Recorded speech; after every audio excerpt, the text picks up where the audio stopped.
Hello and welcome to our live Victory Shield coverage at Blanchflower Stadium, the impressive new home of Championship side Harland and Wolff Welders in East Belfast, and named of course after the iconic Danny Blanchflower.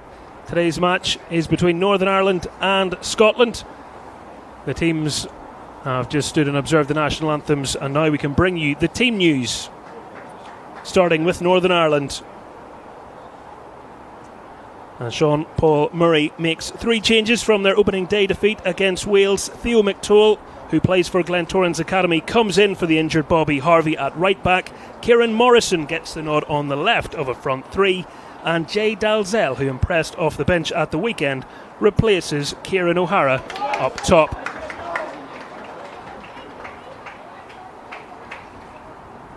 And for Scotland, their manager Stuart McLaren, he rings in the changes. Only Bailey Rice and Roy McLeod keeping their place from their victory over the Republic of Ireland. It's still a starting 11 that boasts players from the likes of Celtic, Rangers, Hearts, Hamilton and Southampton. Plenty of quality on show today.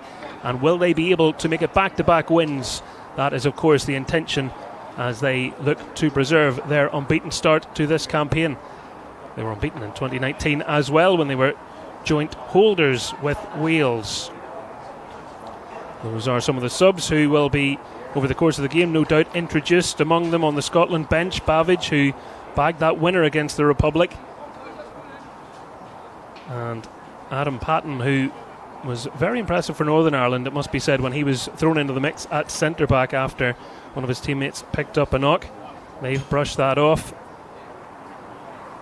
and it's a rather settled looking defence for the team in green. Apart from that one enforced change, Bobby Harvey was the man of the match for Northern Ireland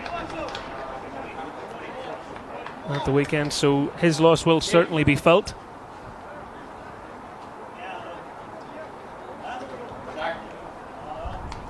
But speaking to the Northern Ireland team just before this game, it definitely was the impression that came across. They felt a little disappointed with how they performed overall. They think they can raise their game today, and they'll certainly need to against this opposition.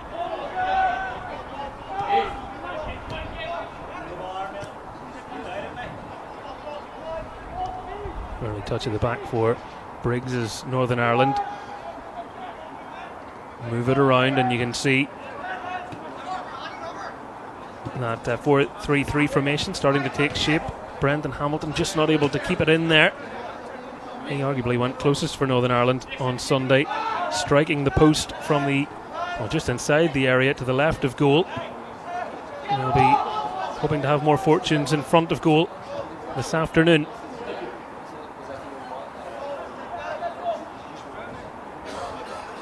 Davidson getting it to Ross and getting it back again. And a touch for Sam Kane. I'm getting missed.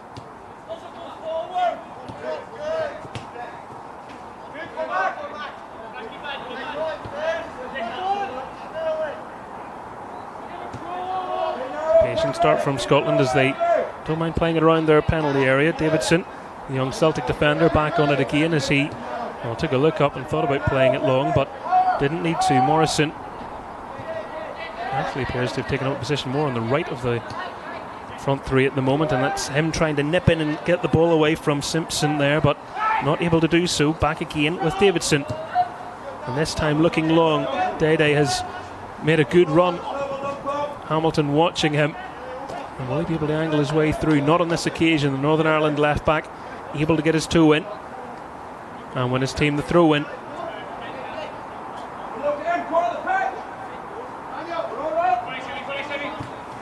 Donnelly, that was eagerly contested, just about nudged away from it there, but no way through for Scotland on this occasion. Brought under control by Forsyth and moved back again.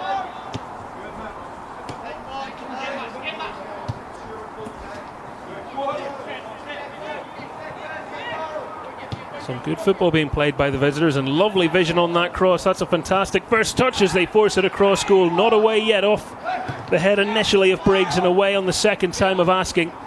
And Scotland beginning to ask questions here at the Blanchflower Stadium. It all began with this fantastic, well-weighted cross by Forsyth.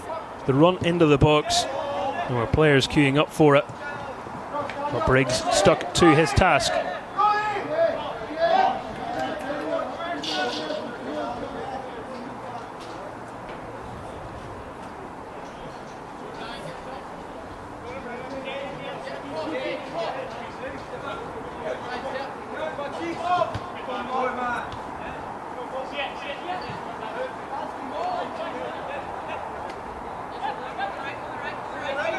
Josh Daddy takes the throw in quickly, and a good touch inside by Simpson. You could see the pass he was looking for, trying to get it out into that wide position, and in the end he's caught by Morrison. Free kick, a simple decision for the referee, Aidan Burns, the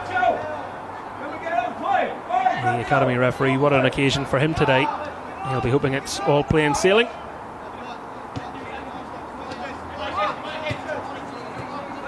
One of his assistants, Fintan Coyle, was actually the referee on Scotland's game on Sunday.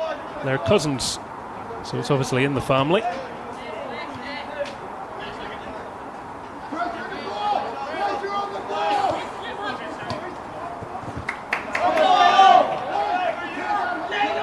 Well, Northern Ireland thought it should have been their throw in there. The assistant official agreeing with the referee that it was to go the other way, and Ross can move it back again to Davidson. Plenty of early touches in the back line. Patient and steady build up. Simpson.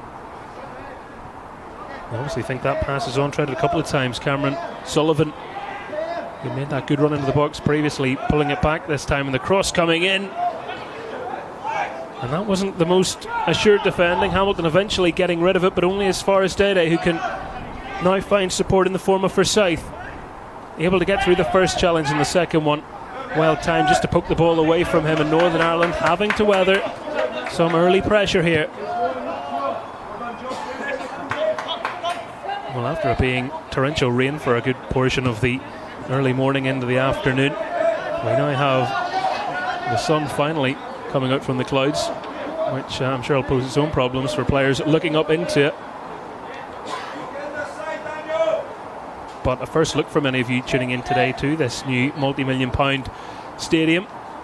Anyone that knows the Irish League will know that Harland and Wolff Welders are a championship club that play just down the road, really, or have done for many years at Tillysburn Park, but now here, got their first league game on Saturday under their belt after a very long wait. And I'm sure it'll be a matter of pride for them to be able to see international teams now playing football here.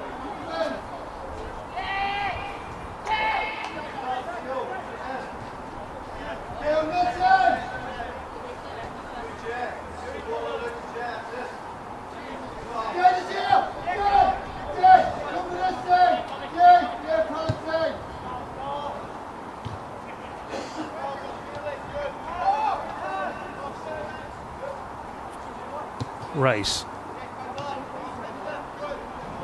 Ross.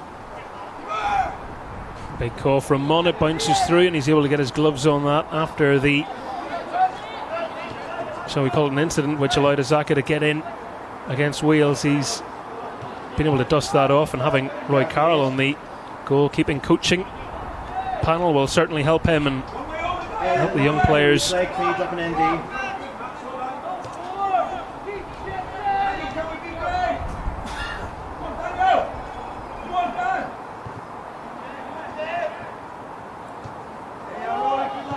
Donnelly just nudging it back into the heart of defence as Munn gets his touch here and able to stroke it across. Kyle McCluskey, one of the Derry City players in the Northern Ireland camp, 4 of them in total, asking for a free kick there, but the referee happy to allow the advantage as Murray's side just couldn't get that pass out, and Scotland are closing down quickly and doing a good job of making those angles difficult for Northern Ireland to get out from the back and get into possession for any amount of time. But Scotland have been robbed of the ball here, and a chance for Northern Ireland to potentially break away. McToll probably took the right option in the end there when he saw not too many ahead of him in his own colours.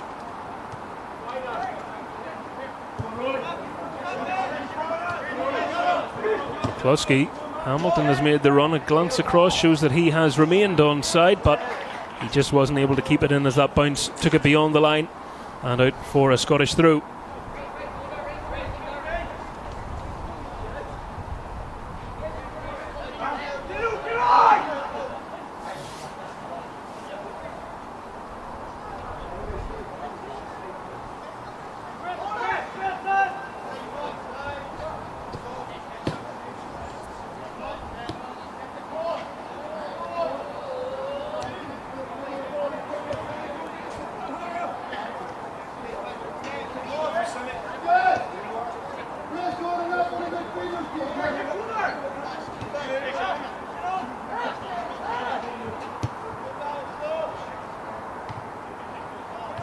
Good bit of control that, wasn't it? Rice, who's part of the under-17 panel for Scotland. These are, of course, under-16s you're seeing here, but he will be one of those players representing Scotland under Brian McLaughlin in their upcoming European qualifiers.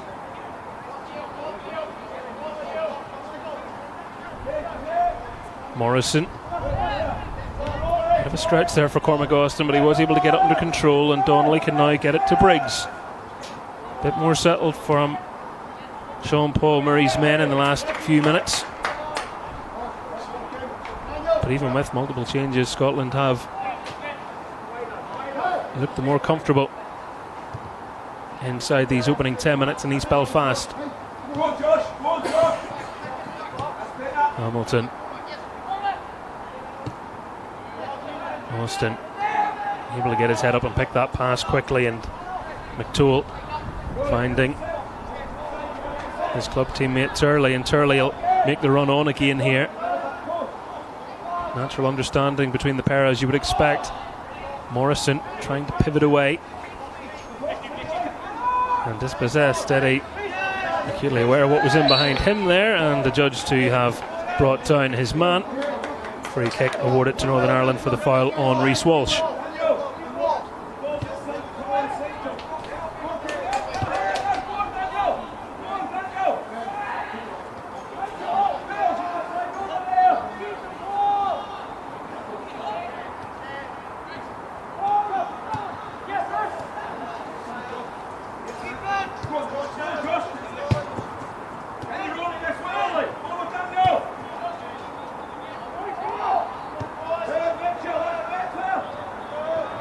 Scotland squeezing, trying to force an error. McToole backing himself to get out there and got the fortune of the bounce and committed in the challenge, which he fairly won. Dalzell was trying to bring that run of Hamilton into it and just not able to get the range on his pass there, but the left back appreciating the idea. Northern Ireland perhaps seeing one potential avenue there.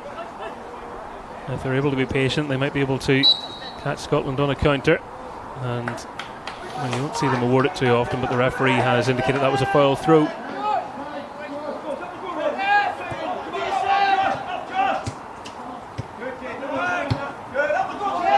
Spinned back by Austin. Goalkeepers don't tend to say thank you for those sorts of things. Munn is able to control it and volley it calmly away. Dede getting it into the centre and into the feet of Simpson, the Hearts player, and now with Max Ross of Motherwell.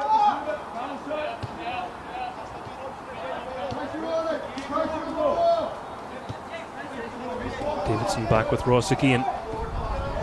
Plenty of touches from the Scotland back line in these early throws of the match.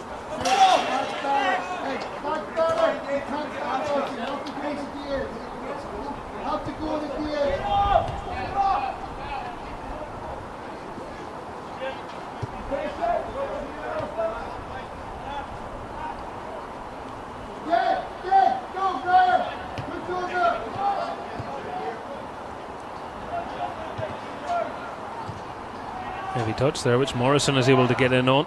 Get the ball back, and McToole rolling it for Cormac Austin. The challenge certainly correctly penalised there. Not much fuss made, in fairness, by Northern Ireland as they take the free kick quickly.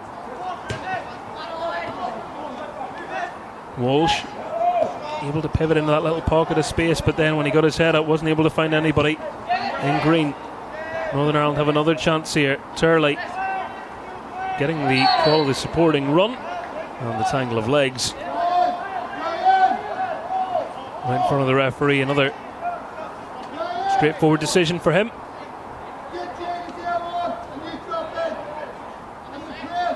Now Sam Kane will organise his Scotland defence. Not quite happy with where the wall is situated yet, as the conversation is there between Turley and Brandy Hamilton.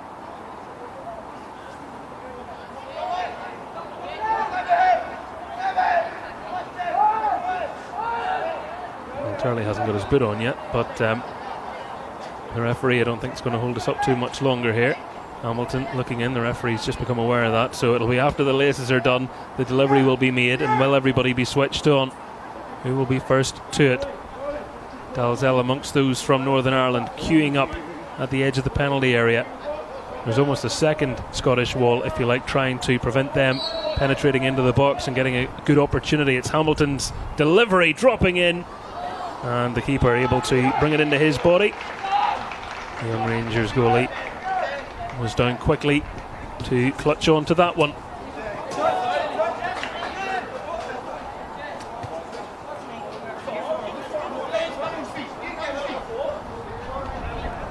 Did a good hold-up play there by Cummings, just wasn't able to flick it into the path of his teammate. And the referee, I think, is just wanting a little chat there, a warning for Gabriel Forsyth, the Hamilton player, for just a couple of fouls he's given away in quick succession.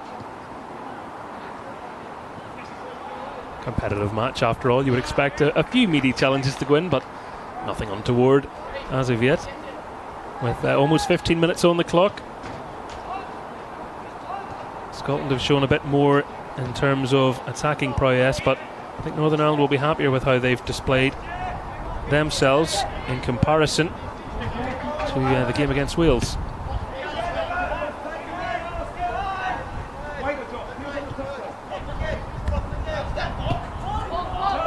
Nice turn that from Forsyth. We know he has a good range of pass on him. This time just undercooked it slightly.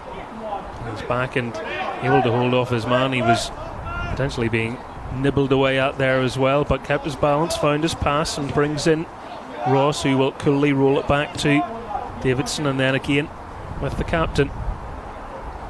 One of the players that stood out to those who were here watching Scotland at the weekend.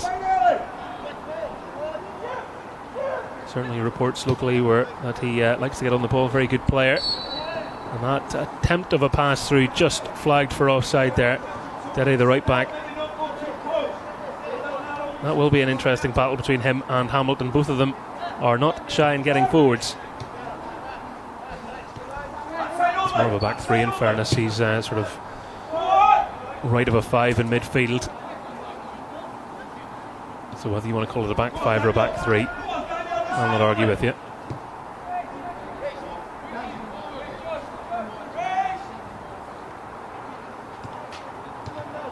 Morrison tried to take the touch inside. That was nodded away from him, and Turley able to spin out of the cul-de-sac and bring it to Munn. And now Austin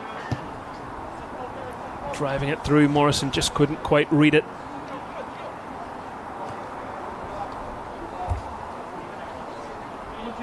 Lovely play from Rice, and nearly getting it through to Forsyth.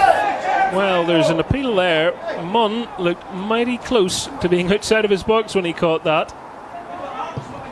And that was the question being asked by those young Scottish players, but the assistant official said nothing doing, and the referee went with that advice. McToll, Morrison has the turn here.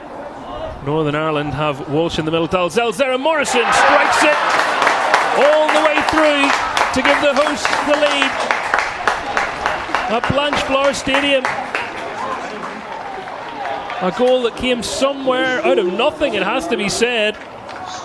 Sharp turn from Morrison, and he had the power, driving it down low and forcing it beyond Sam Kane in the Scotland goal.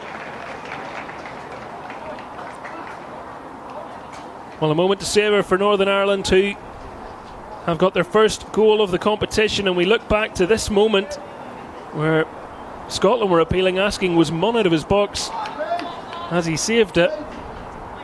And then as play went on, a ball down the line, a little drop of the shoulder, and Morrison from here had two passes on potentially, but was able to smash it hard and low.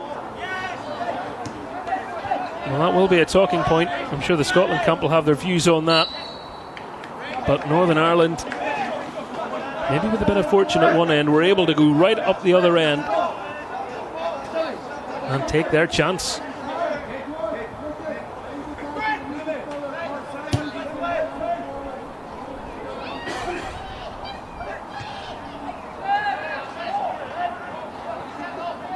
McToole. Turley. Well, Northern Ireland's tails are up now, having got that early advantage.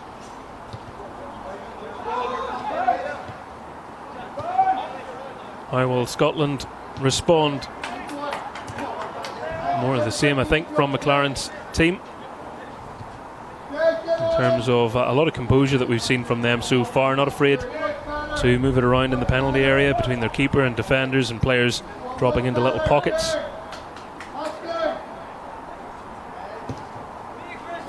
You can hear the Northern Ireland manager offering further encouragement to his team.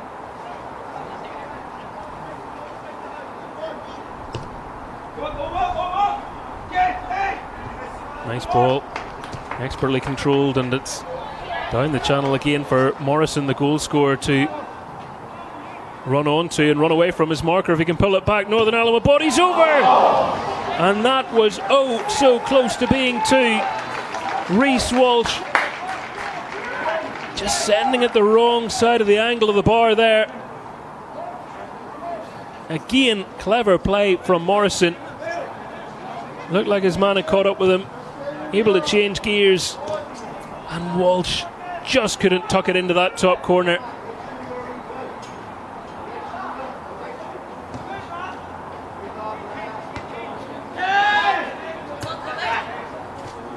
Hamilton, I think he was caught after that, but play goes on. Good advantage afforded by the referee. Turley nearly stepping in. Strong defending from Davidson. He's done very well there.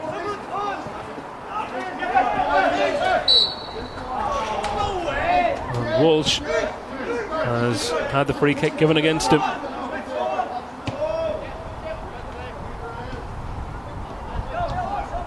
Ross. Simpson. Going for Scythe. Back with Simpson again. Lifted that one in well. Option across the penalty area. They haven't found the first man. The second man is arriving. Frame is there on the ball now. Simpson going low, and Munn able to get his body behind it. And Northern Ireland can let out a sigh of relief as that came across the box. Rory McLeod was lurking, but not able to get the crucial touch.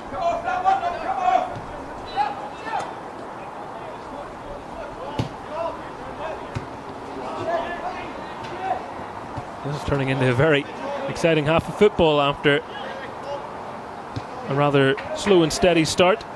Both teams now beginning to stretch each other. Briggs couldn't get the connection he wanted on that. McLeod now able to pull it back and can receive it again here from Frame.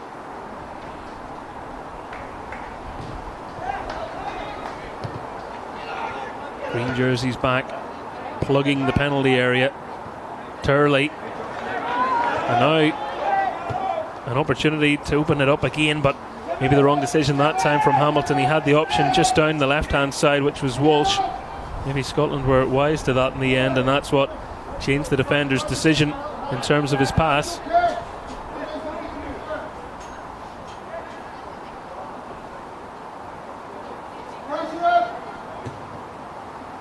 Keane going long, and that's a really good flick on Munn. Commanding.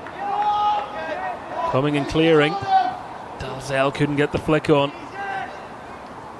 And Rice should be able to sweep up for Scotland. Frame. Some engine on him. He gets up and down at a rate of knots. That'll keep you honest as a fullback.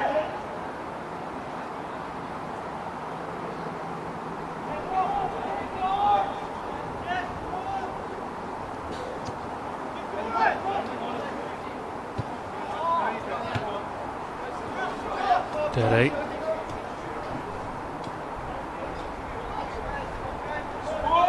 Two men trying to show him out there, and Hamilton again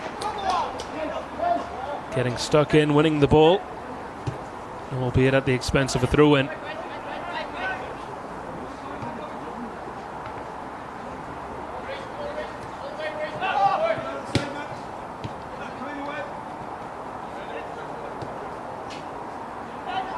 Good close control here. Nearly found its way across. I don't think Forsyth was the intended recipient, and maybe that's what caught him unaware, is that nearly opened up for an attempt on goal potentially there, but they can have another crack at it here with a throw. Northern Ireland having to sit back and again deal with a bit of pressure. If you just joined us, Morrison's strike, the difference between the two teams so far. The Liverpool youngster who studies in Manchester. Gets back in and wins the ball here. Dalzell with a chance to make it 2 for Northern Ireland, and was he brought down by Rice? He was, and it will be a penalty to Northern Ireland. And the referee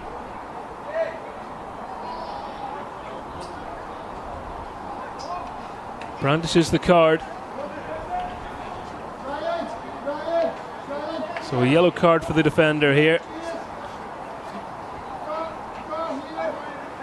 And a chance for Northern Ireland to double their advantage. Bit of a mix-up at the back, in truth. Morrison closed it down, and Dalzell in on goal. Defender brings him down. And Brandy Hamilton it will be. Run up from the left back, and a very smart stop by Keane.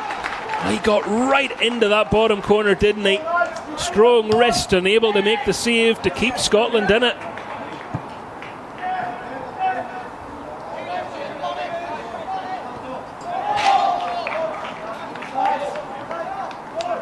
Dramatic, isn't it?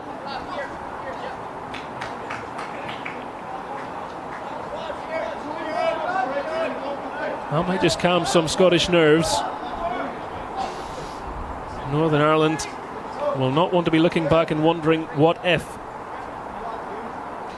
They have a set piece to defend here, and defend it well they have.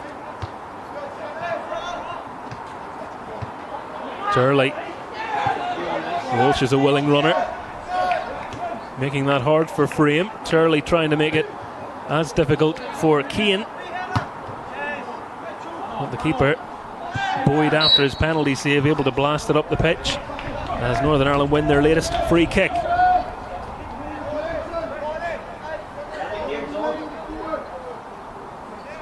This is a chance to see the penalty again.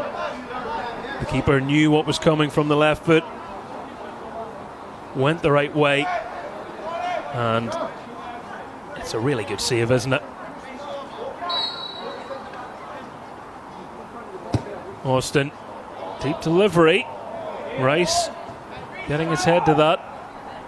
Had to measure it as well with runners coming in behind. Dede evaded the challenge, but the challenge will still be penalised.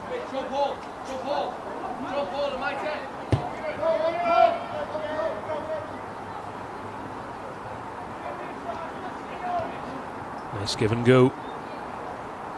Frame, another one of the young Celtic players in this Scotland team, working it back with Rice.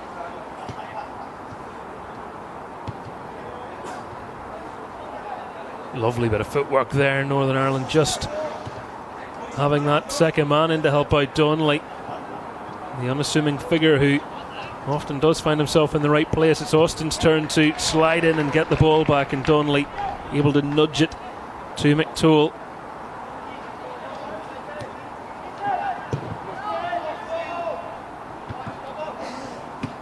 Dede stepping through and stopping Turley. Maybe finding a way to turn that into a counter-attack.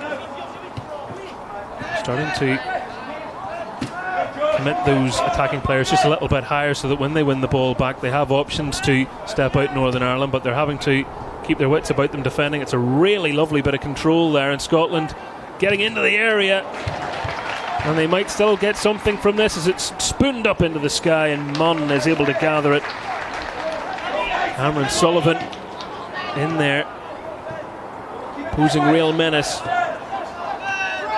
just not having the rub of the green on this occasion.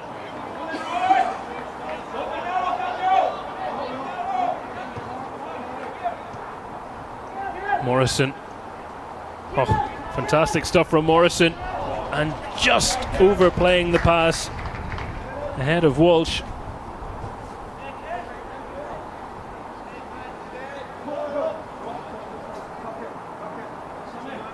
Being played at some pace, this, isn't it? Marvellous run again, and Munn able to get his hands on that. Good grip. Cummings was arriving. Whether he would have been able to get on to the end of the cross or not, it had some whip on it. But Cummings will be closing Munn down now.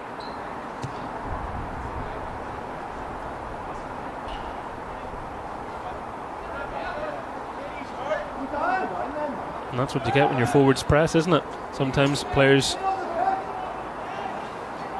Well, was it actually a mistake, or is it more so for the fact that Northern Ireland have a player down? I've just spotted it. I think it's McToole on the far side who has gone down, which wouldn't be ideal by any stretch of the imagination, having already lost their right back through injury from the previous match.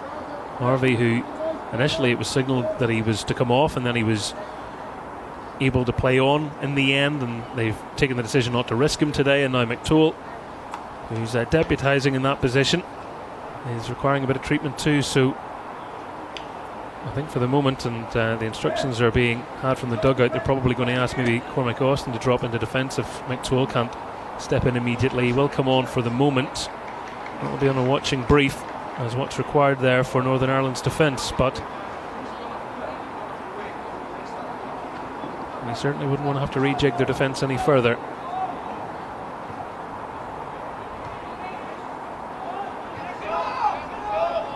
Some capable centre backs, but I don't think they're too heavy in right backs from this panel.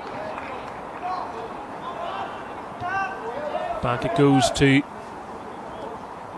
Keane. Looks up and lifts it very nicely for Forsyth. Just beaten to the ball there, was he, by Donnelly? No, not fairly, says the referee. Free kick given to the visitors by Aidan Burns. And they're getting on with it quickly as well. The 1-2 finds Dede. He'll be able to keep that in, surely. He certainly has done, and it's a header. Back into the danger zone. Dede's arriving. And that had everybody's heart in their throats if you're a Northern Ireland fan there.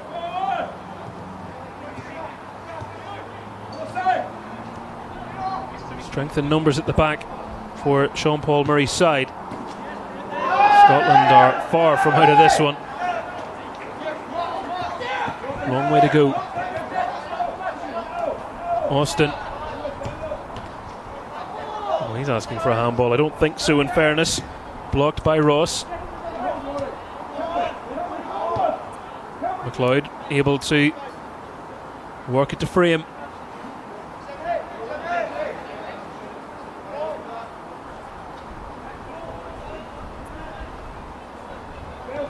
Almost over complicating things there for him. He wanted a bit more support in his favour, and Morrison has on quite a few occasions been able to win the ball back. The offside flag will go up there from the assistant on the far side correctly, but again it comes back to the point of having attackers who can press defenders, and certainly, you know, even in the Premier League in England you're seeing that conversation being had at the moment about some teams that have that option, maybe don't have that option depending on who they play. You certainly see what you can gain from it if you have the right personnel, and both teams do have forwards with plenty of running in them.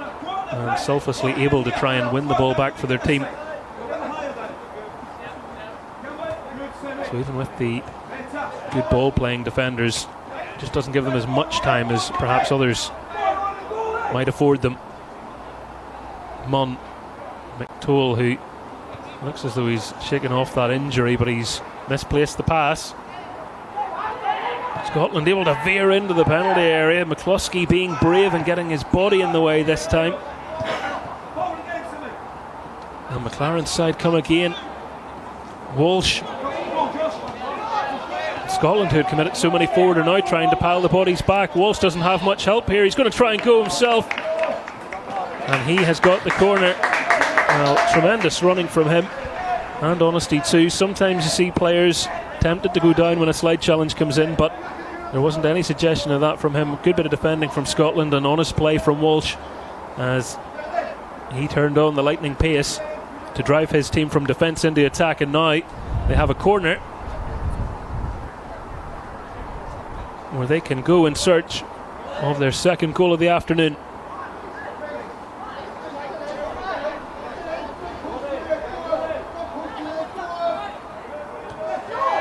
Well, the signal coming in. It's gone to Morrison. Morrison has brought it in deep, and they were almost on top of each other there, Northern Ireland's defenders, trying to get something on the end of that. They can keep the players forward, but it won't matter because the referee has given a free kick to Scotland.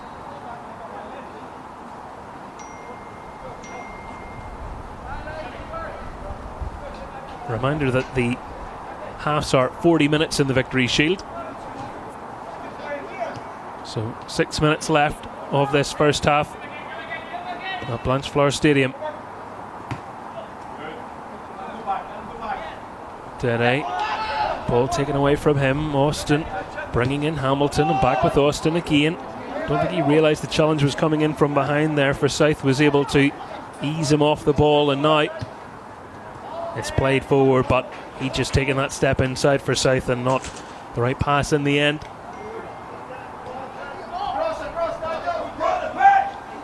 Halting that move in its tracks.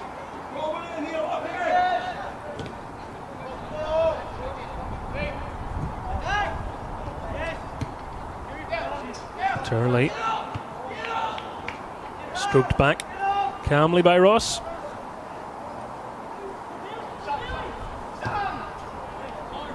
Kane able to clear the halfway line, and the bounce is taken up beyond McCluskey. Briggs has put it back to Munn. Hamilton able to drop the shoulder and turn.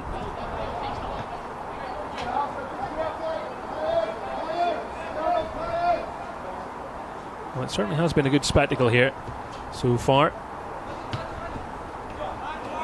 Morrison's goal and Kane's penalty save, the two big moments of the half.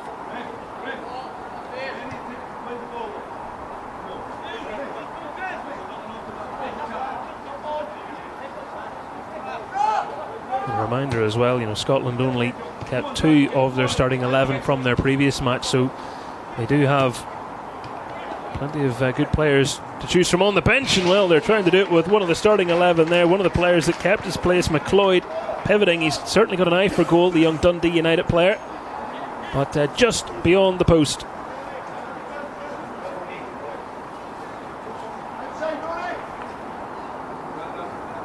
And I think McLaren will be looking at this and saying that's more like it from him. Gets the touch, sets himself, takes the shot early, doesn't give the defence a chance to set themselves, and tries to catch the keeper out at that side. And just as we were watching the replay, Scotland are having a look at Dede.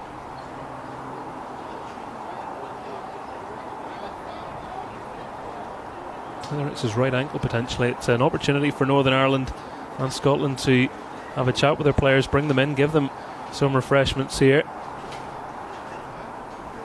And in the closing minutes coming up to the half as well, look at maybe what they're doing well or what they need to change. I wouldn't imagine Northern Ireland will try to change too much for the time being. As we look back on the game's only goal so far, that pass down the line, Morrison able to get away from his marker. forcing it through Keane, who just wasn't able to prevent it, beating him at his near side.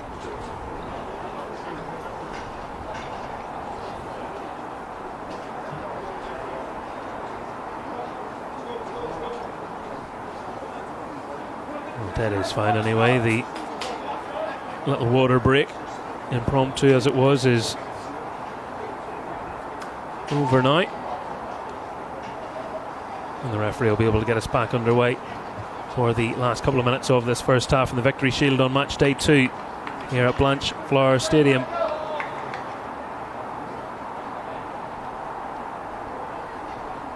Northern Ireland looking for the perfect antidote after opening day defeat against Wales, and as they approach the first half coming to a close, they will be happy so far. But Scotland have shown that they should not be taken for granted here. They've had a couple of opportunities. Still the second half before anyone can jump to any conclusions. Back with Munn.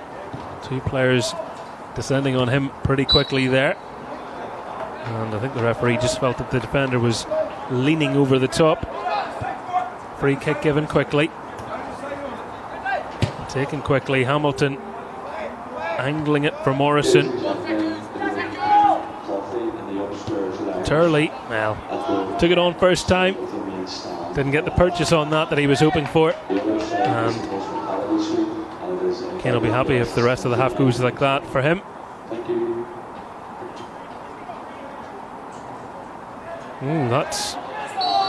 I didn't think there was too much wrong in that, if I'm being completely honest. Davidson was slightly caught in a position he didn't want to be pressed in, and Dalzell was able to pickpocket him, but the assistant official, closer to it than I am, has said that there was an infringement there. The free kick has been given.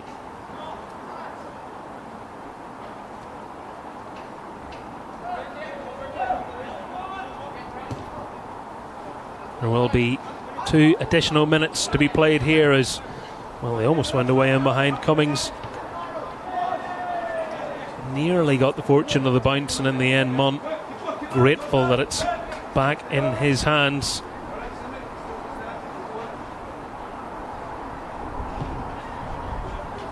Big kick from the keeper. Morrison able to get the touch on. Dalzell couldn't quite hook it as he was intending, and Austin and Turley combined to get it to Walsh. Walsh, well, Dalzell stepped across him there. Pass wasn't on yet. Walsh is now playing that to Turley. I thought Turley might have been offside. The flag has stayed down. It's still with Northern Ireland. Walsh has it here. Right idea. Nobody attacking it in the centre.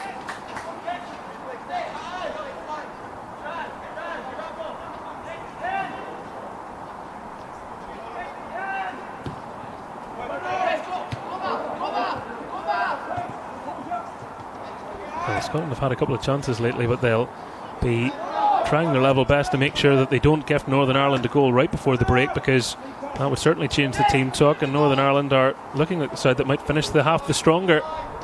Hamilton getting the throw in from Dedde, been part of the under-18s with the young hoops.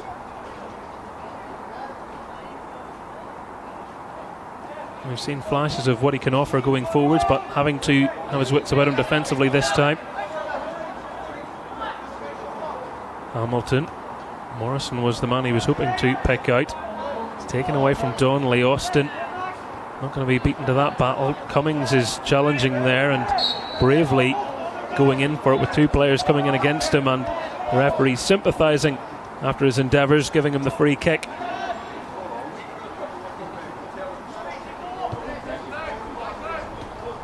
Not much time left in the first half here.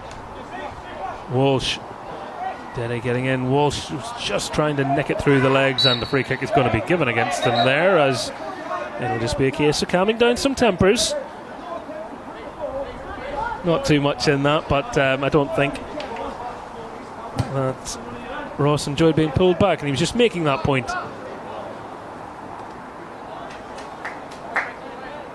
Good defending by Briggs. He's being challenged there, challenged unfairly. Northern Ireland will be able to see out their lead now, you would think, in the half time.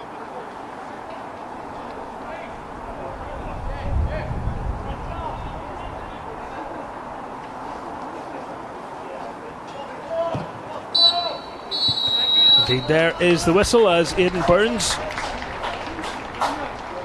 blows up the first half. Northern Ireland 1, Scotland 0. The scoreline here at Blanchflower Stadium in East Belfast, where the goal that keeps the teams apart was scored by Morrison in a half where Northern Ireland also saw a penalty saved. Eventful first half. We'll be hoping the second can provide as much action as that.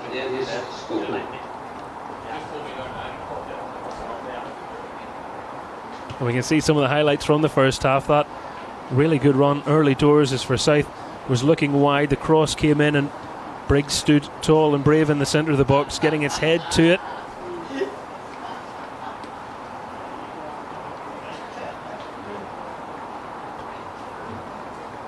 And this was the big talking point.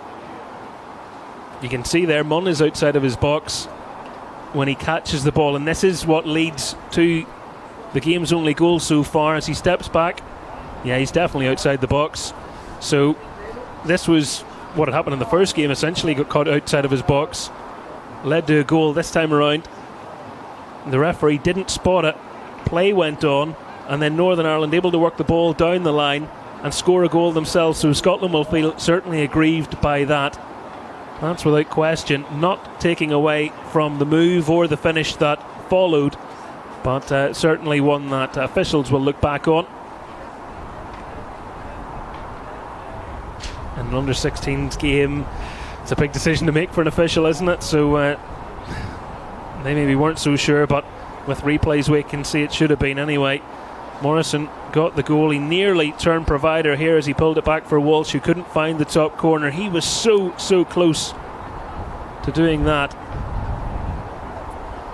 And it wasn't as if Northern Ireland completely ran away with the first half. Scotland had a number of chances. Cummings cross, McLeod couldn't just turn it in when he was in the centre of the box. It came to frame and his cross couldn't find anybody, and then Scotland brought problems on themselves, trying to play out from the back. A bit of a mix-up. Morrison closing it down. Dalzell bearing in goal. And Rice making the challenge. Only a yellow card. Hamilton stepping up, the left-back. And the young Rangers keeper, if he felt like he maybe could have done better at his near side before, well, he certainly atoned for it there. A fantastic penalty save from him to keep it at 1-0. This was the chance for Cameron Sullivan as the first shot was blocked, the cross came in and Munn was able to gather.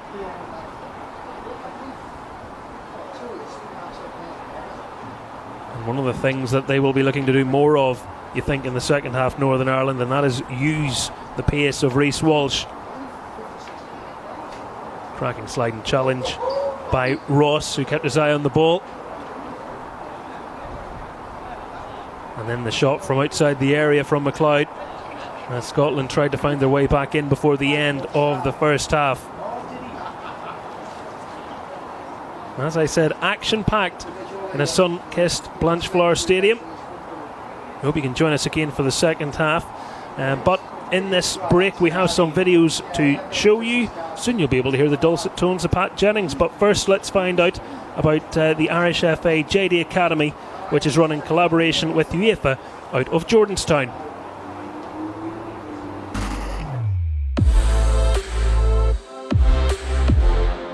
The academy is allowing young players to try and develop in preparation for them get a professional career. It's given them a fantastic grounding here at Jordanstown. You know, they can see it as a pathway from 17s to 19s to the 21s, all the way up to senior level, and hopefully in a few years' time we'll see these players grow and develop within the IFA structure and be gracing Windsor Park National Stadium in a few years to come.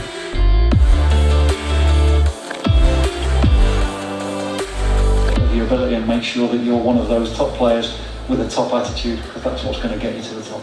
Just to see him train every day, just bang at it every day, home school and just straight at it every day is brilliant. The facilities are brilliant, all the coaches are brilliant with all the boys, and everyone's settled in well. It's just it's a good vibe around the place now, so yeah, it's good.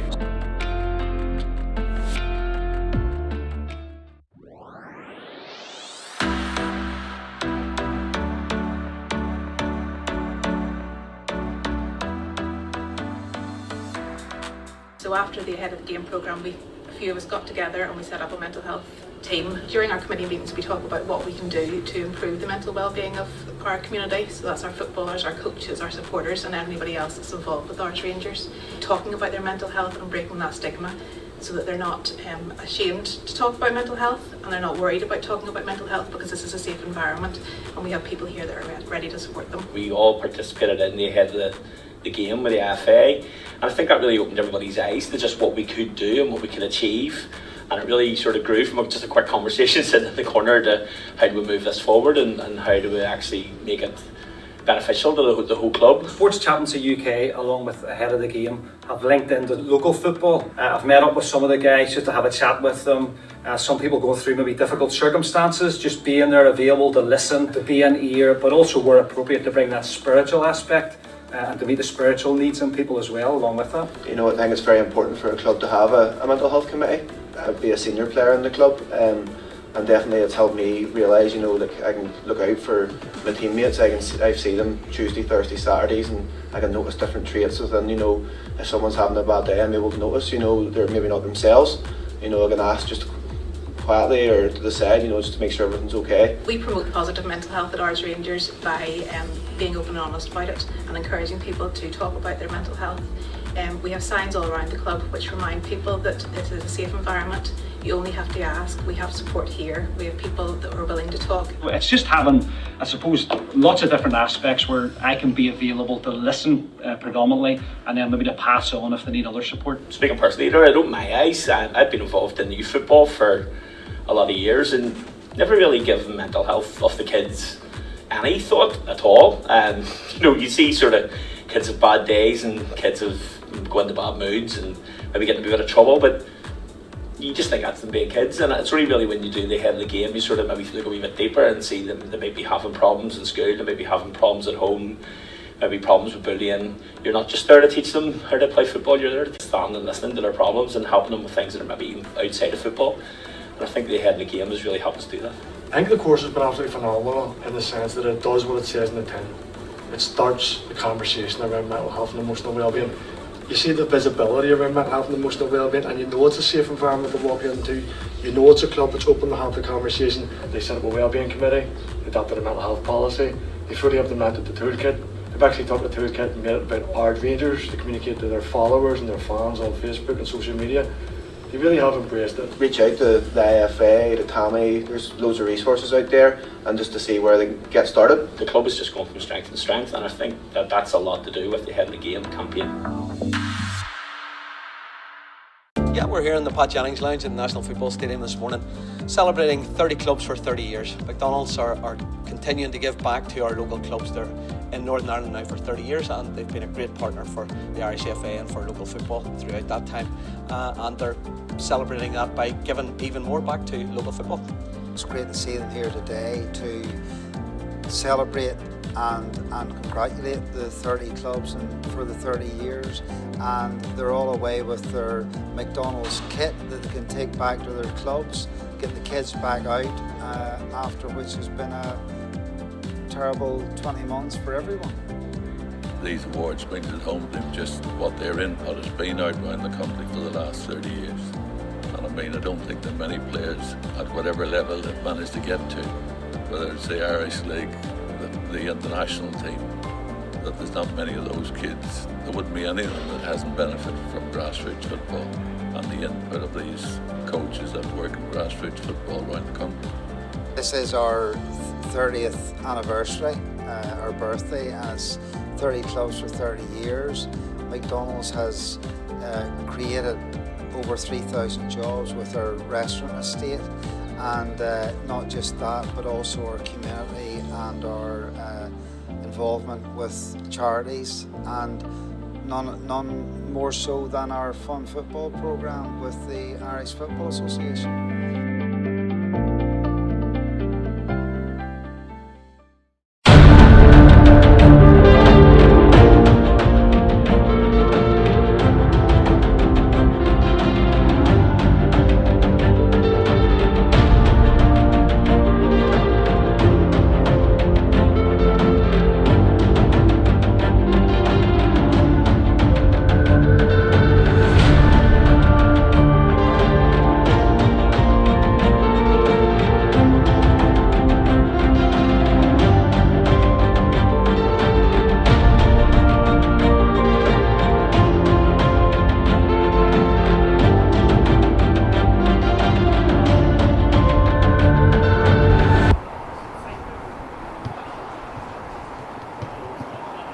They are looking forward to that one, you better believe it. Northern Ireland's women heading to Wembley this weekend. The big game on Saturday as Kenny Shields' side take on the Lionesses and are going in search of what would be some giant killing if they were able to produce that. Massive underdogs in that World Cup qualifier are Northern Ireland, but never say never in football. Isn't that why we all watch it after all? So it's that game on Saturday for Northern Ireland, and then on Tuesday at Seaview, Northern Ireland will take on Austria. Those are the two big games for our senior women's side here at the Blanchflower Stadium. A half-time score, just a reminder in case you've only just joined us. Match day 2, Northern Ireland against Scotland in this under-16s game in the Victory Shield. Northern Ireland with the 1-goal lead brought by Kieran Morrison's effort. We'll be back with coverage of the second half shortly, so don't go anywhere.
Well, you didn't have too long to wait, did you? The teams are back out and ready for action. The officials just making their way out now as well. Northern Ireland 1, Scotland 0. 40 minutes to play in the second half here at this newly opened multi-million-pound project of a stadium. Blanchflower Stadium. Could it be the home to Northern Ireland's first victory of this year's competition? Well, Scotland will certainly have something to say about that, and Scotland will be making 2 changes here at the start of the second half. Alfie Babbage, who got the winner at the weekend, will be coming on, as will Lennon Miller. So changes at the break for Stuart McLaren, making sure the fourth official has the correct numbers to put up on the board. And coming off will be Bailey Rice, and Rory McLeod, I believe, will be the other one. Yes, he's just headed down into the dugout there. Confirmation on the board at the bottom of the screen, hiding behind our graphic, I think, to be fair. But they are the 2 changes so far. Northern Ireland going unchanged. We'll keep you abreast of subs as they happen. But so far so good for Sean Paul Murray's side. Scotland get us rolling again.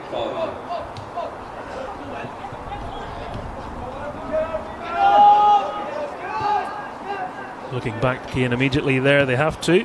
Davidson bringing in the keeper, who goes long. Frame has stood out, I think, with his running. Good player, judging on this impression. Mitchell Frame. McToole glued to him.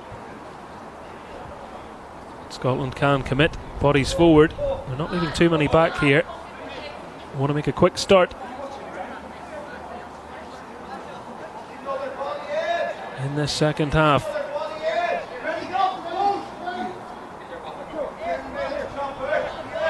Ball placed for the corner.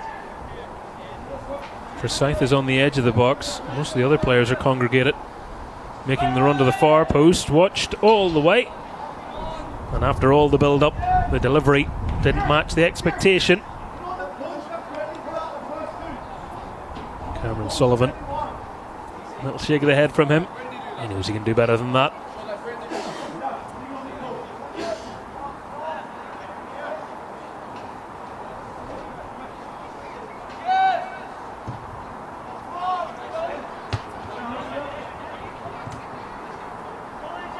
Morrison. Well, there was almost a committee formed around him there, but he was able to step through it.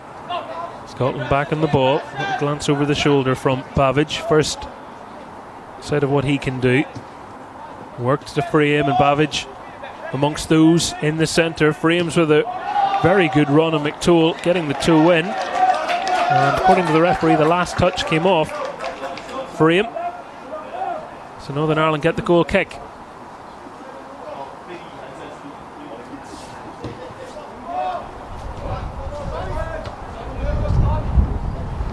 Charlie nodding it down, and Lennon Miller able to play it through in the pass now. Looking for Alfie Bavidge. Young attacker playing in Aberdeen's under-18s. His father Martin was a striker for Peterhead for about a decade. Fans of Scottish football will likely recognise the name. Frame not able to play it through this time as Morrison works it. It was nudged wide by Dalzell, just a little too much on it this time.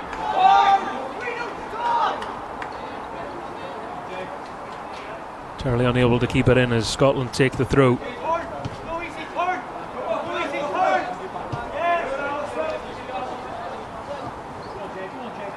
Outside of the boot as it's caressed back to the keeper Cian Dalzell. Was looking for a bit of luck in the bounce there. Northern Ireland pressing high, trying to find a fault in Scotland's back line. Good battling from the visitors, and now striding out as that's scooped over. The offside flag has gone up against Cummings. It was an accomplished finish from him as well, but the assistant official ruled that the attacker had just strayed beyond the last man as that ball was played.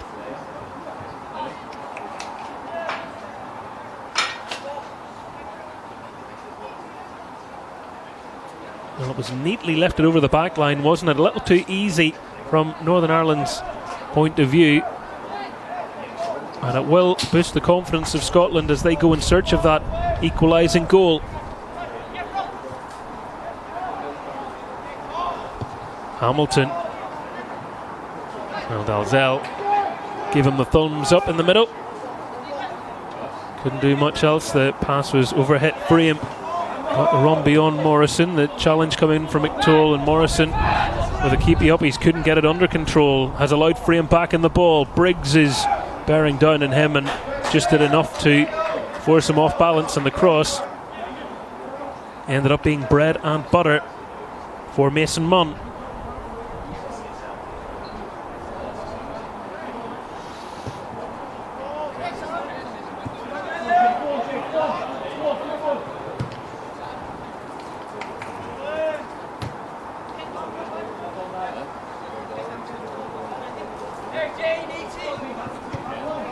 Turley strong to the challenge coming in behind, and then McToole, who was hoping for Morrison. Bit of a miss kick from the right back, sending it into touch and giving Scotland back the ball again. Bavidge flicking it on, and Northern Ireland temporarily retrieving possession. It will most likely be moved all the way back, indeed it has, to the Scotland keeper Davidson. Inside, and well, they get a little bit of luck this time. It hasn't always been luck in their side. Scotland has it, but they're making the run now, and the challenge might still deflect it into the path here of Bavidge. He's kept it alive. Or has he? No, apparently the ball had just gone out over the line.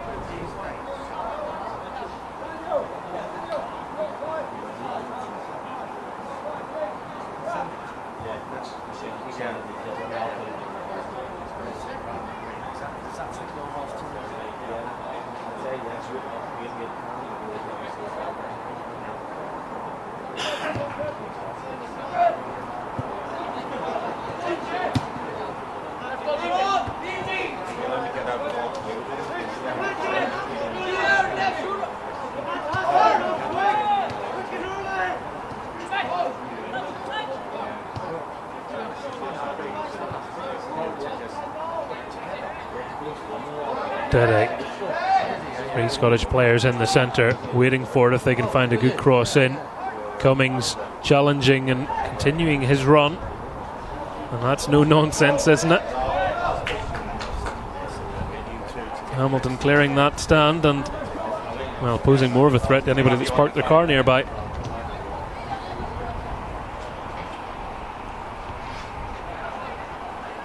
Young ball boys scarpering for it. Obviously a contest who can get their hands on the match ball as Scotland flick it into the area. Northern Ireland, well, living a bit of a charmed life at the back for the time being. Babbage. Smart idea. Just this time putting it too close to the keeper, but he knew Cummings was hanging on the last man and hoping that the defence wouldn't spot that run.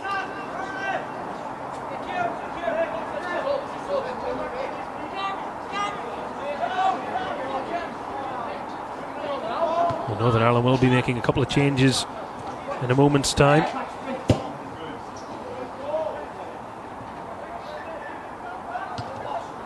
Two subs standing ready to come on. Ben McGonigal and Kieran O'Hara of Derry City waiting in the wings, but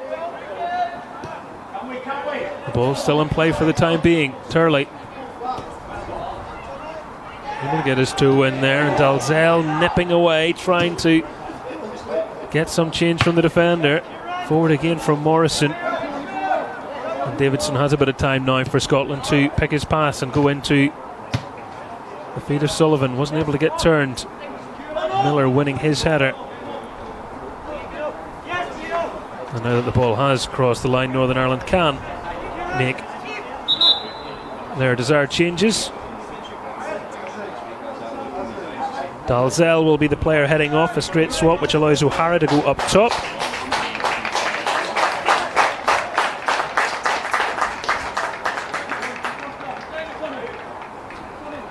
And Cormac Austin will be the other player to make way.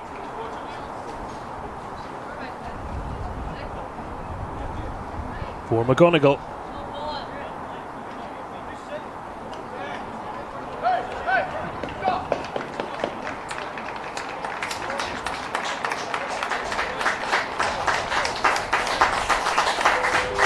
Appreciation shown for the players as they make their way off. Scotland can't take the throw in before Austin is off the pitch, so they'll have to bring that one back, keen though they might be.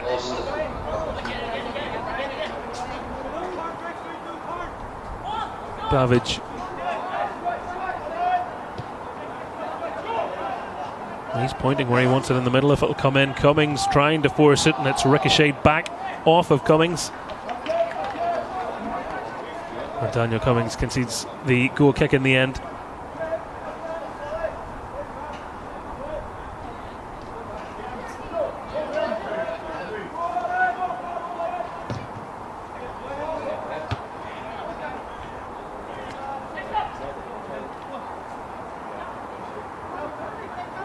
Sullivan trying to find some sort of space and hasn't been given any.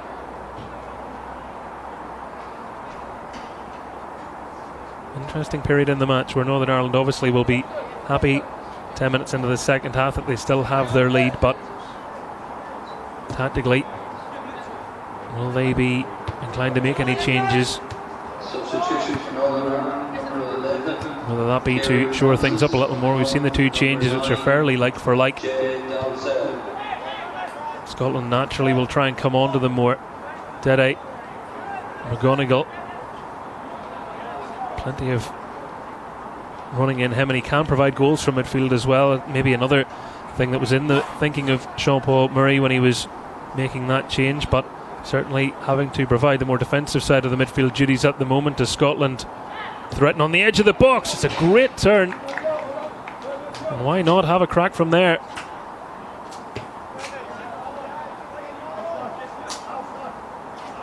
Well, they can't be shy in taking these attempts on Scotland, and that'll be, I'm sure, welcomed by their bench as they try and force their way back into this contest.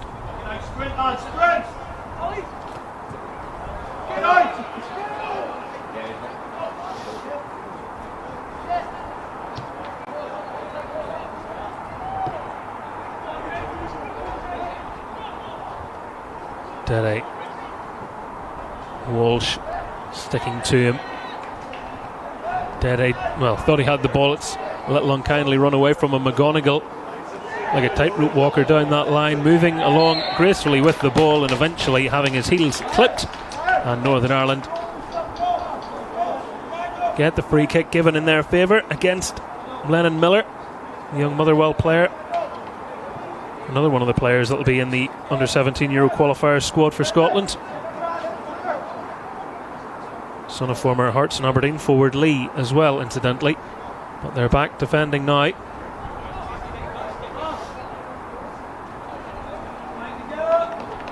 What another goal would do for the hosts.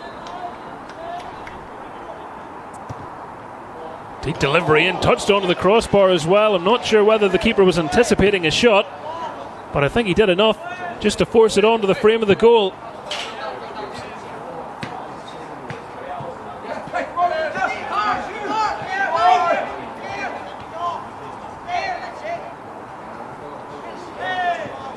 And you can see again from this replay, just as it comes in, it does look like it's a shot, and I think he does get a fingertip on that as he's falling backwards. And as we were watching that, the referee is going to show a yellow card to Morrison for a challenge they didn't like the look of. No protest from him. Thankfully the referee hasn't been too busy with bookings in this game. Played in the right spirit.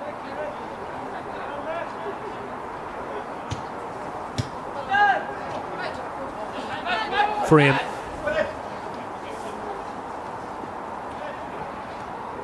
Eased back into his path, and across immediately came Josh Briggs. I think you can see the benefit of playing 18s and 20s football for the likes of Briggs, can't you, in terms of the physicality? Does certainly help. Not someone that will be manhandled.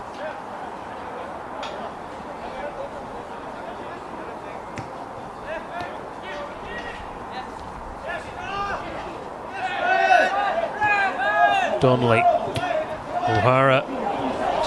It's a fantastic little interchange of play there from Northern Ireland. Walsh is in the middle, he's running for it there, and it was cleared out of the box well. Dede to the rescue for Scotland. The deft touch in the flick and the immediate turn as it was nodded back into his path. Opened that up, and Northern Ireland very nearly able to make it too, but before the ball's put back in, it's going to be a change now for Scotland. Gabriel Forsyth, the Hamilton player, will make way, and Kyle Ure of Celtic is the latest to be introduced.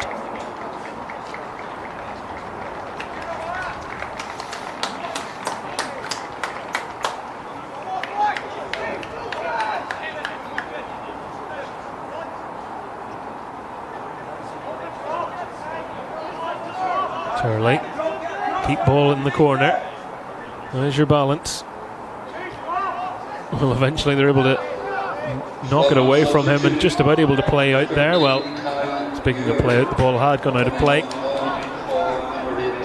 Well, just as Scotland thought they'd been able to somehow manoeuvre their way out of that congested area, throw in the decision. And this time the flag will go Scotland's way. Cummings, Babbage, just stuck under his boot there as he tried to roll it in front of him. Has made a good impact since coming on though, got on the ball quite a bit. Ure, the latest substitute for McLaren's side. They were unbeaten in the 2019 competition. They'll want to try and preserve the unbeaten record here naturally, but things not going their way so far. Still that goal from Kieran Morrison, the difference.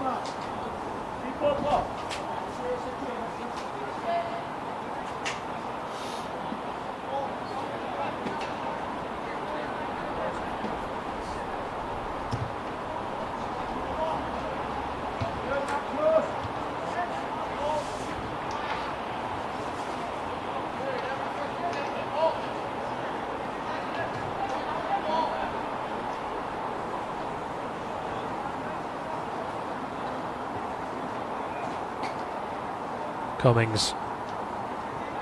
Hamilton challenging on the wrong side of his man, and the referee, I think, is going to book the left back for that.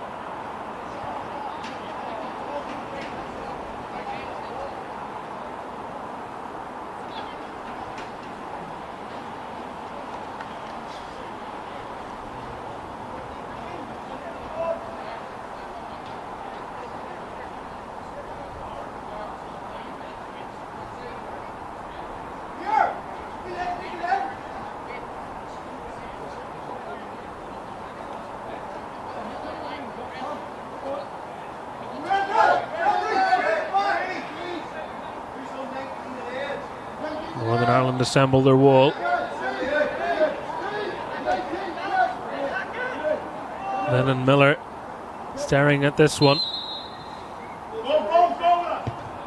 It's his attempt, and it's comfortable for the Northern Ireland keeper, who immediately just asks his players to calm it down, maybe conserve a little bit of energy as he bowls it to Turley. Hamilton has responded well since his penalty in the first half was saved. Hasn't kept his head down, and Northern Ireland could be through here. Walsh. Well, it looked like he's being held there, Walsh, didn't it? He's able to dig a shot out somehow, and the keeper benefiting from the lack of power behind it in the end. Walsh sort of brushed wide, wasn't he, and then swung a hopeful boot at it. But the lack of power helping Scotland out. Sullivan. Bavidge. Again, Cummings is in the centre. Ure on the ball.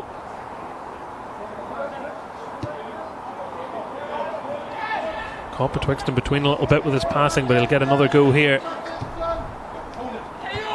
McToole winning the header. And O'Hara, well, he was hoping to chest that across. And then Miller.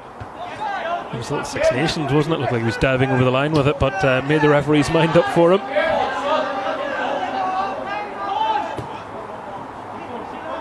Back it's rolled by Alistair Davidson.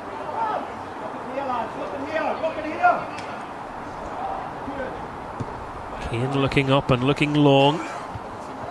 McCluskey has won so many of his aerial battles. Scotland trying to find Bavidge here. And that is brave defending from Hamilton, isn't it? If he gets that wrong, he's in all kinds of trouble. But he came in strong and fair, clearing the lines for Northern Ireland and sparing them of what would have been a clear attempt on goal for Bavidge. They can't rest on their laurels yet. Just over 20 minutes to play here at Blanchflower Stadium. Morrison heading it into a dangerous area, and it was caught with some conviction by Ross, and the defender forcing a save from Mason Munn.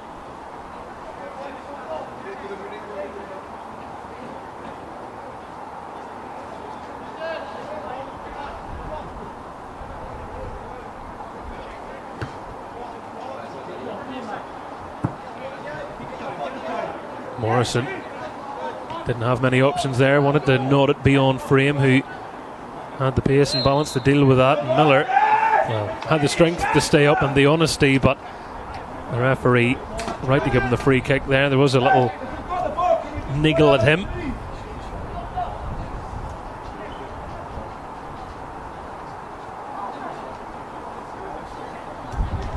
Get the impression Lennon Miller's not shy, and, sharing his thoughts as well. That was just played beyond frame. Morrison.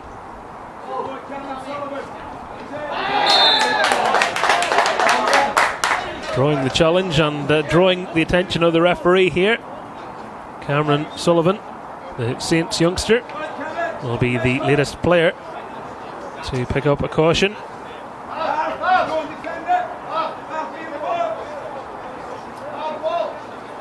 And as you can see, Northern Ireland are readying a substitute.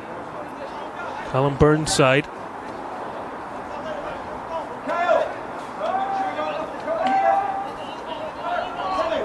And Jay McDowell.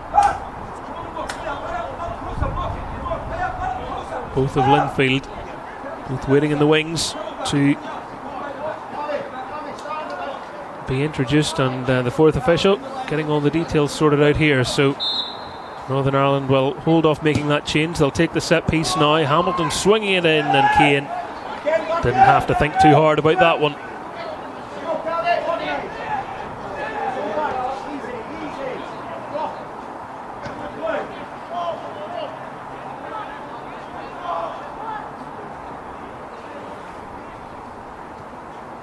Sometimes changes can define matches.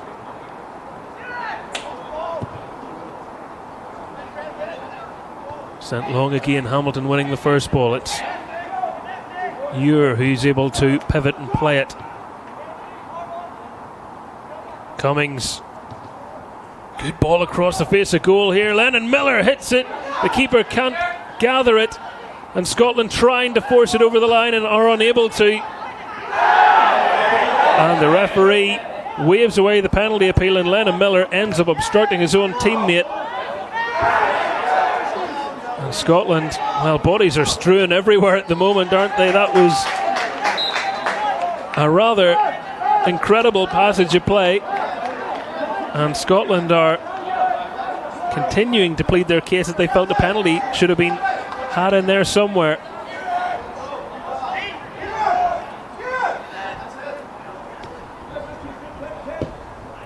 Corner taken, keeper, well, called for it, and I think there was a bit of confusion between Hamilton and Munn, but they're able just about to cope with it. Well, the pressure's ramping up in the hosts now. Big calls by the match official. Scotland were appealing, but the referee didn't see much in either challenge, evidently.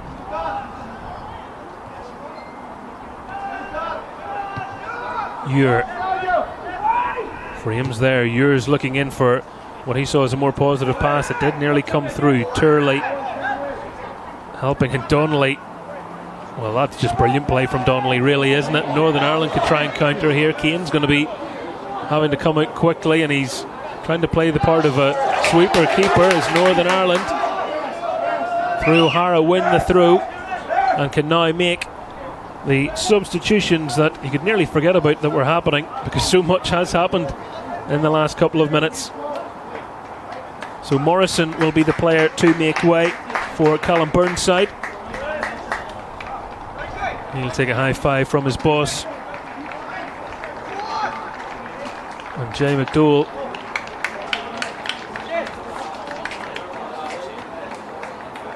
by the looks of it will be replacing Reece Walsh.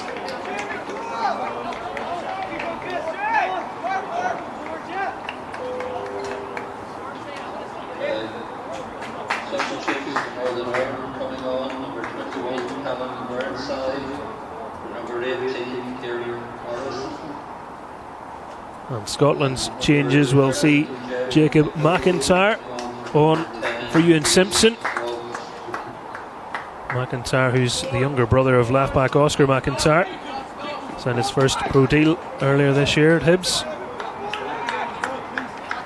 And the other player coming off is Cameron Sullivan, and Rudy Molotnikov, also of Hibs, on for him.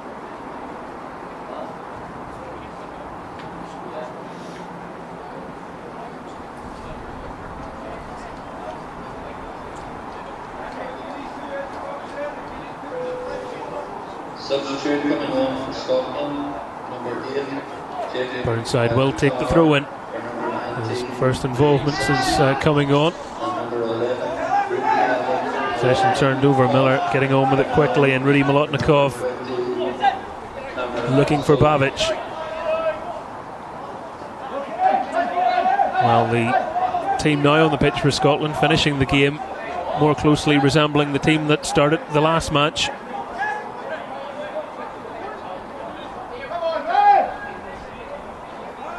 What will their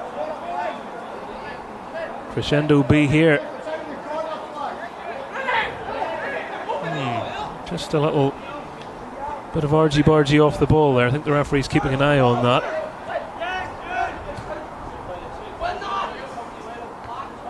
Donnelly, Molotnikov, cleared by Northern Ireland, and now it is stretched, isn't it? Burnside shrugged away by Frame. He won the battle for pace there. Molotnikov, well, I've been crediting Frame's pace all afternoon, but nobody's that fast.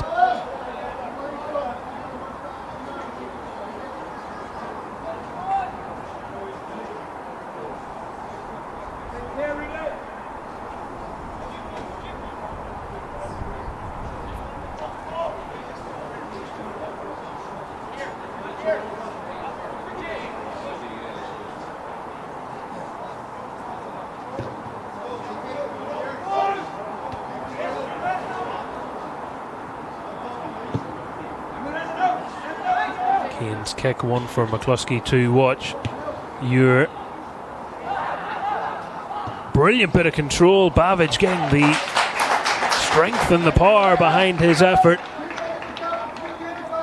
And again, Munn able to gobble that one up.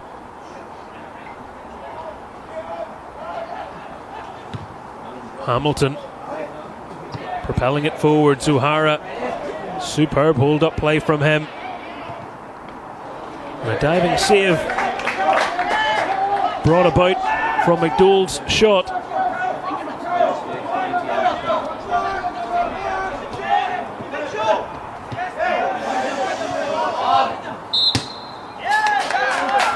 Well, the referee had a little look at that and just felt as though the defender was out of control as he made the challenge. We can see again the Scottish penalty appeals. Initially the shot from Lennon Miller spilled and they tried to get a shot away. It was blocked. It was a tangle of legs, and I have to say on that viewing I'm not too convinced there was really anything in it, and Miller ended up being more so in his own team's way, and it might speak more about the stage of the game we're in rather than anything else, that they were looking for a bit of luck that they didn't have in the first half.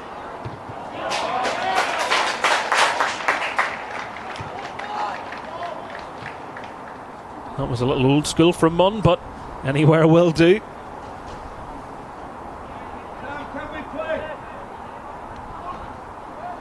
A little over 10 minutes remains. That was an underhit pass. McCluskey did get a toe on that. That was crucial, but they're stuck back in the box, and having missed the connection with it, they can thank their lucky stars that nobody saw that one coming.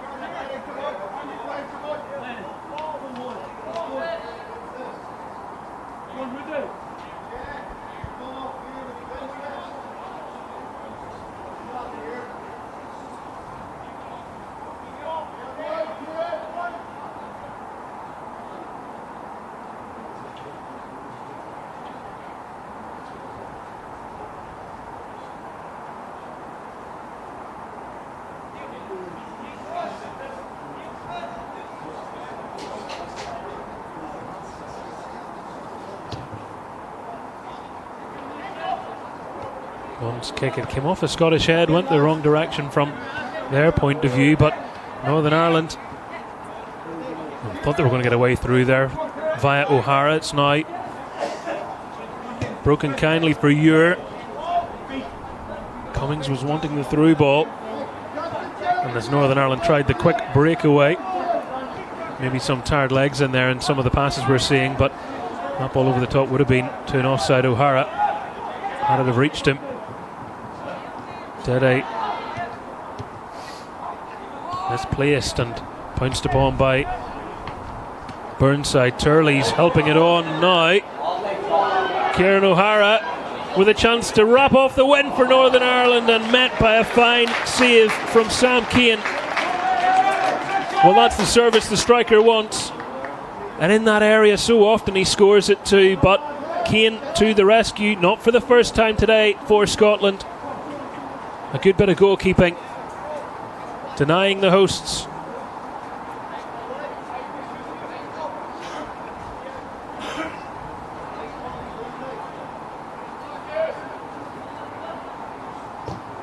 Hamilton hanging it into the far post. Dede's ended up in the goal. That was a sterling bit of defending from him.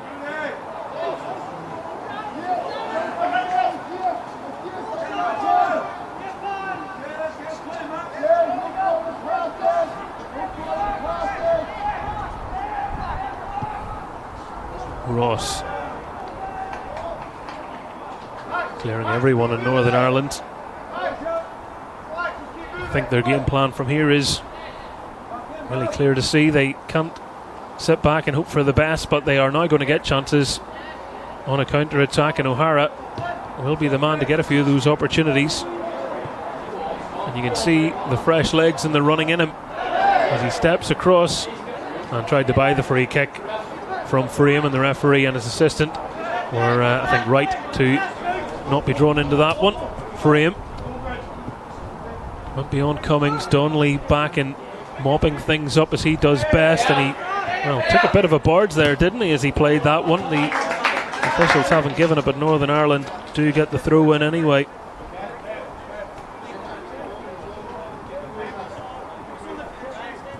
Well, I think we've seen some of the best of Ryan Donnelly today. Quietly goes about his business, and he'll get a bit of treatment for his troubles here after taking a knock.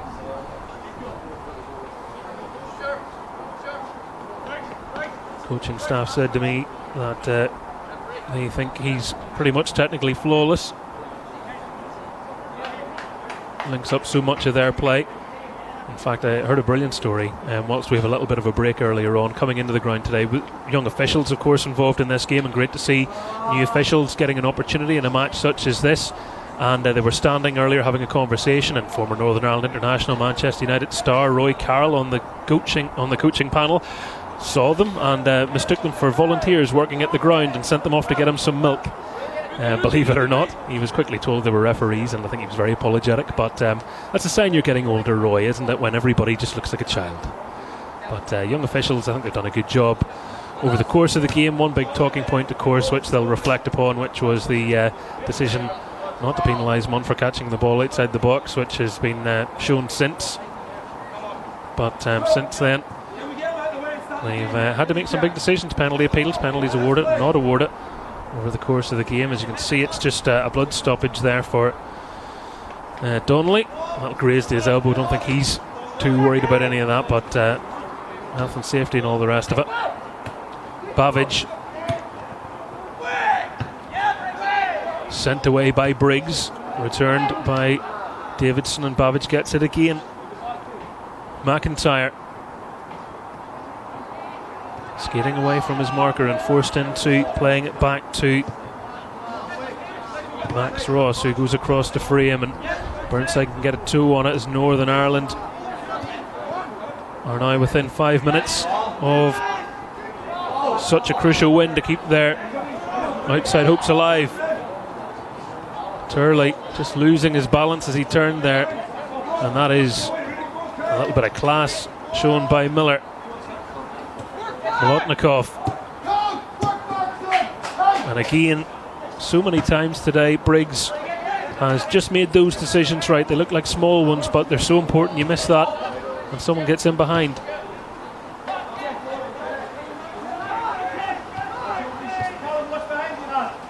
Dede, Northern Ireland dropping deeper as the rain comes back on here.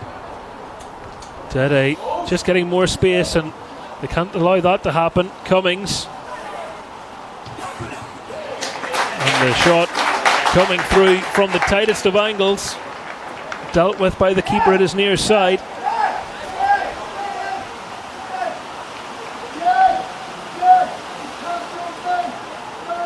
Well, on a synthetic surface, what you probably don't want if you're a defender is a downpour. Extra slippy, extra pressure on goalkeepers as they're trying to come for some of the crosses into the middle. There's a couple of players gone down off the ball there. The referee said there was no problem with any of that. Scotland keep in possession. Ure wrapped his boot around that one well. McCluskey, it's gone up into the air. Munn has come for it, and Munn will get it at the second time of asking.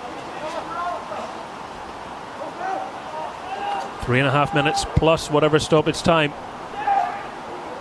left on this fixture in match day 2.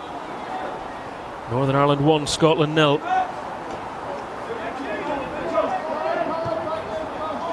As things stand, both of these sides will have won a game each and lost a game each.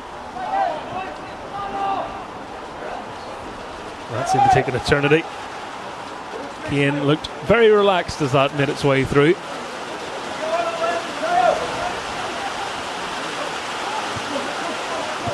And somehow the rain gets even heavier. I think our friends from Scotland will be the only other nation so used to this. Normally we like to pretend the weather can be an advantage here, but let's face it, we're both used to it, aren't we?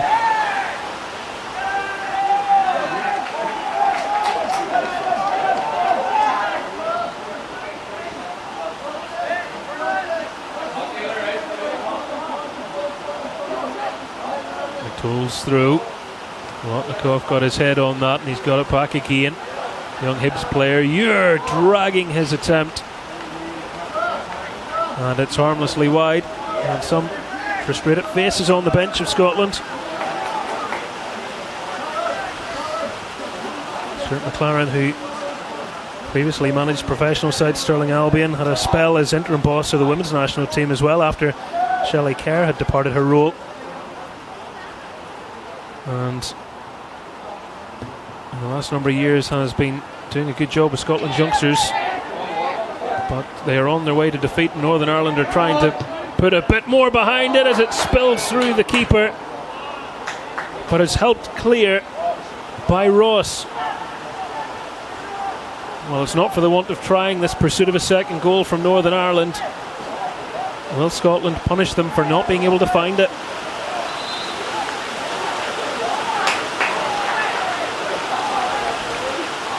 Well, these are the agonising moments in football. For Scotland, they can feel an opportunity slipping away here, unless there's something still in their tank. And for Northern Ireland, they just want that whistle to blow, but they've 60 seconds plus a bit more. McToll watching it. Molotnikov trying to get it through, and McCluskey had the measure of that. Nice spin away from Molotnikov. He is making his way into the middle. It's him that Ure was trying to get it to. Donnelly, Burnside, and O'Hara being told to hold up play. And the challenge of Frame as a step across him, ending in a free kick. And Northern Ireland now, not surprisingly, not in as much of a rush as they have been at different stages in this match.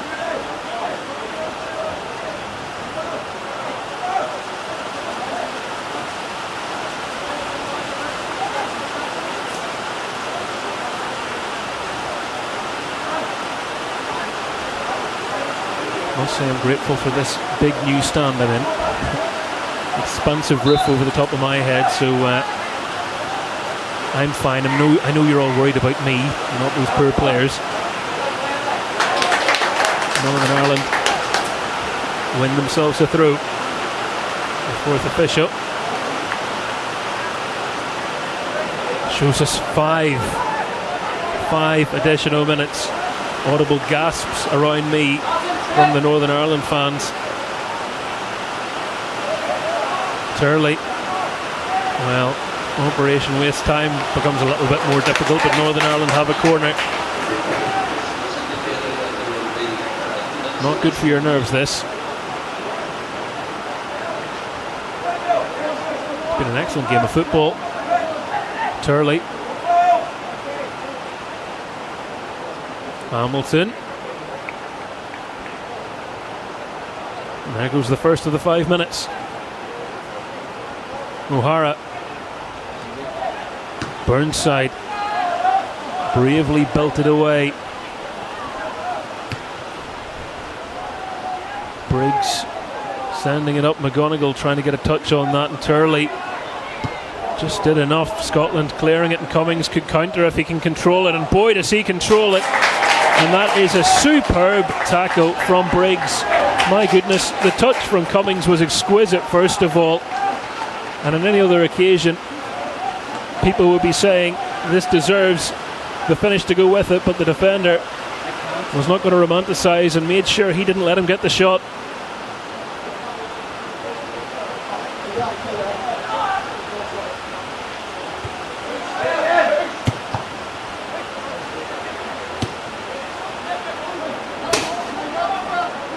There goes the second minute.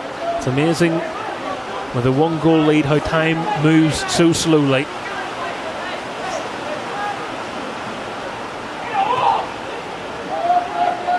Minutes can fly by and 5 minutes can feel like a year. Scotland are not lying down. They are continuing to come and press, and they're trying to get the equaliser, and it's not a bad attempt, but it is offside, and Cummings was unaware that the flag was up against him there as he took it on. But Northern Ireland have the free kick. Munn. McGonigal, that was a little unorthodox. Burnside. O'Hara. 2 minutes to go.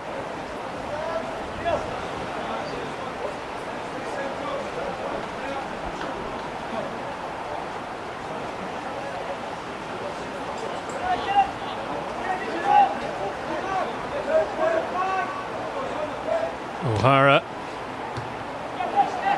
He didn't have much he could have done there, but he did really well to get it across. Turley just couldn't get a firm connection on it.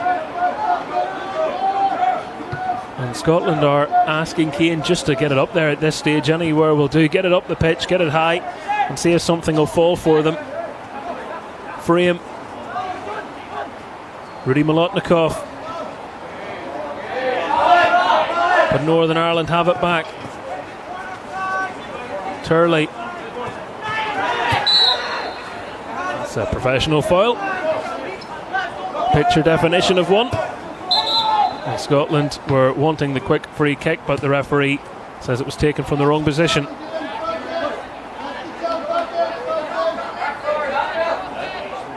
Into the last minute.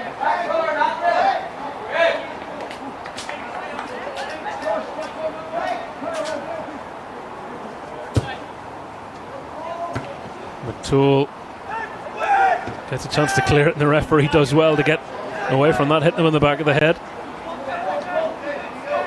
Briggs is trying to marshal the back line as the ball comes in, and Munn will hold on to it. Northern Ireland now are very, very close to what would be a big win for Sean Paul Murray's side.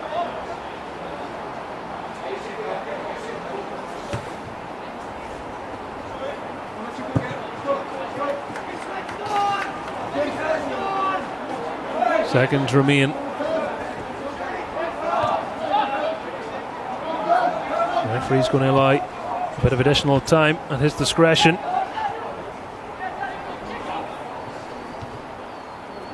McIntyre's pass down the channel. Cummings trying to do it on his own and has won the throw in for Scotland. We've played over the 5 minutes.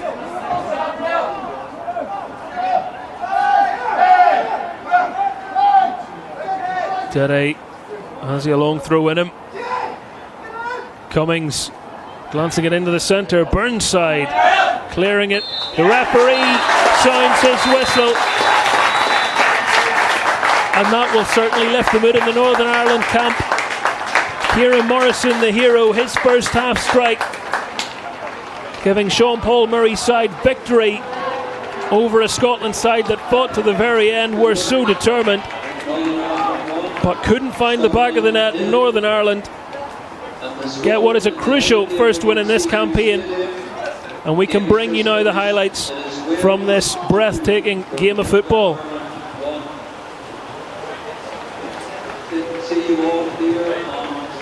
So we'll show you the goal again first. This is what proved to be crucial in the end. The pass down the line. McToll, who come in today replacing the injured right back Harvey, got it to Morrison, and this was a goal of his own making really. The quality in the turn, the drive into the centre, and the low powerful shot finding its way beyond Kane at his near post. And if some of the players are feeling a little low after the loss against Wales, this will have been the perfect tonic to pick them back up. Northern Ireland had a penalty saved in the first half as well. In the second half we had some great moments. I mean, that cross coming in, almost wickedly finding its way over the keeper, retreating, who got a touch to tip it onto the bar, and Scotland certainly made things nervy for the host, but Hamilton flying in, winning it fairly when he looked second favourite. Cummings was full of running. This one across the box, getting its way to Lennon Miller. His shot could only be parried by the keeper, who wasn't able to keep a hold of it, and then it was pandemonium in the penalty area as legs and bodies were flying everywhere. Penalty appeals were offered and waved away, and Northern Ireland hung on for all they could.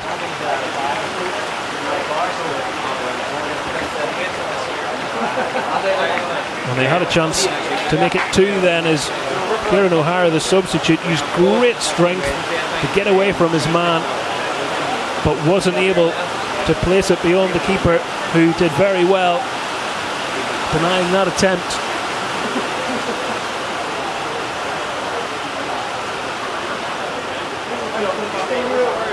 Certainly a lively contribution from him after he came off the bench, and again with the game stretched,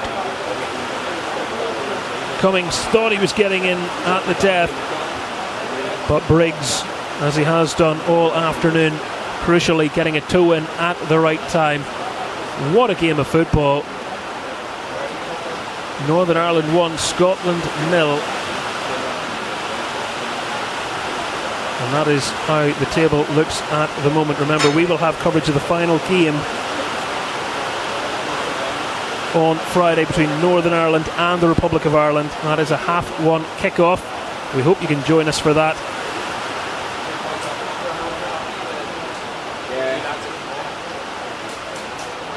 And Scotland take on Wales before that, so it'll give us an indication as to how things are shaping up and what Northern Ireland might be required if there's still a chance. But today, the headline news from a Northern Ireland point of view: a vital win to keep hopes alive. The full-time score, as we bid you farewell from Blanchflower Stadium, is Northern Ireland 1, Scotland 0.